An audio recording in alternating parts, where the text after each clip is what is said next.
क्या सच में महारथी कर्ण ब्रह्मास्त्र का ज्ञान भूल गए थे? दोस्तों, अक्सर आपने टीवी सीरियल्स में देखा होगा कि कर्ण और अर्जुन युद्ध के दौरान जब महारथी कर्ण अपने ब्रह्मास्त्र का आवाहन करते हैं और वे इस ज्ञान को पूरी तरीके से भूल जाते हैं, लेकिन ऐसा नहीं है, क्योंकि महारथी कर्ण कभी भी ब्रह्मास्त्र नहीं भूले थे। आइए जानते हैं आखिर क्या हुआ जब महारथी कर्ण ने अपने ब्रह्मास्त्र का आवाहन किया और उन्होंने अर्जुन का ब्रह्मास्त्र कैसे रोका। लेकिन उससे पहले यदि आप हमारे चैनल पर नए हैं तो चैनल को सब्सक्राइब अवश्य करें। दोस्तों, ब्रह्मास्त्र की उत्पत्ति ब्रह्मदेव ने की थी। इस अस्त्र की मारक क्षमता अचूक है। इसके प्रयोग से पल भर में पूरी दुनिया का विनाश हो सकता है। महर्षि वेदव्यास लिखते हैं, जहाँ ब्रह्मास्त्र छोड़ा जाता है वहाँ 12 वर्षों तक जीव जंतु पेड़ पौधे आदि की उत्पत्ति नहीं हो पाती। रामायण काल में जहाँ ब्रह्मास्त्र विभीषण और लक्ष्मण के पास था, वही महाभारत काल में ये द्रोणाचार्य, अश्वत्थामा, कृष्ण, युधिष्ठिर, कर्ण और अर्जुन के पास था।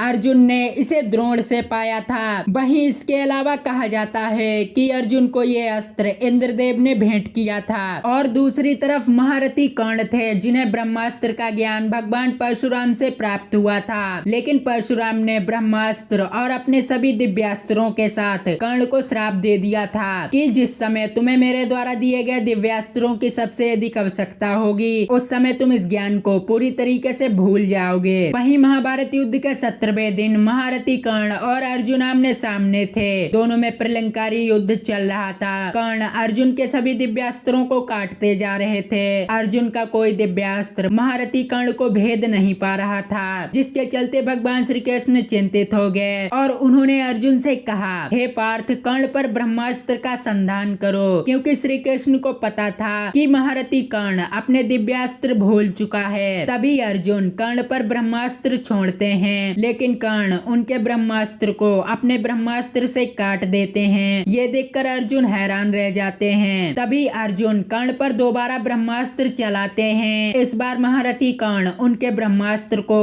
अपने साधारण बाणों से उनके धनुष में ही रोक देते हैं, क्योंकि महारथी कर्ण के पास विजयी धनुष था, जिससे चलाया गया साधारण बाण भी कई गुना अधिक शक्तिशाली होता था। दोनों में भीषण युद्ध चलता गया। युद्ध का कोई परिणाम नहीं निकल रहा था। तभी महारथी कर्ण परशुराम द्वारा दिया गया महाशक्तिशाली भार्गव अस्त्र का आवाहन करते हैं, लेकिन वे भगवान परशुराम जी के श्राप के चलते इस ज्ञान को पूरी तरीके से भूल जाते हैं और वे अपने भार्गव अस्त्र का आवाहन नहीं कर पाते। तभी कर्ण के रथ का पहिया भूमि में फंस जाता है और अर्जुन कर्ण का वध कर देते हैं। दोस्तों, इस तरह महारथी कर्ण कभी भी ब्रह्मास्त्र नहीं भूले थे, बल्कि वे जिस अस्त्र को भूले थे वो भगवान परशुराम द्वारा दिया गया भार्गव अस्त्र था। यदि वे अपने भार्गव अस्त्र का आवाहन कर लेते तो अर्जुन उनके भार्गव अस्त्र को अपने पाशुपतास्त्र से भी नहीं काट पाते। वहीं श्री कृष्ण को ये पता था, यदि कर्ण ने अपने रथ का पहिया निकाल लिया तो पांडव मिलकर भी महारथी कर्ण को परास्त नहीं कर पाएंगे। तो दोस्तों, आज की ये खास जानकारी आपको कैसी लगी हमें कमेंट में जरूर बताएं, और वीडियो पसंद आई हो तो चैनल को सब्सक्राइब करके बेल आइकन अवश्य दबाएं।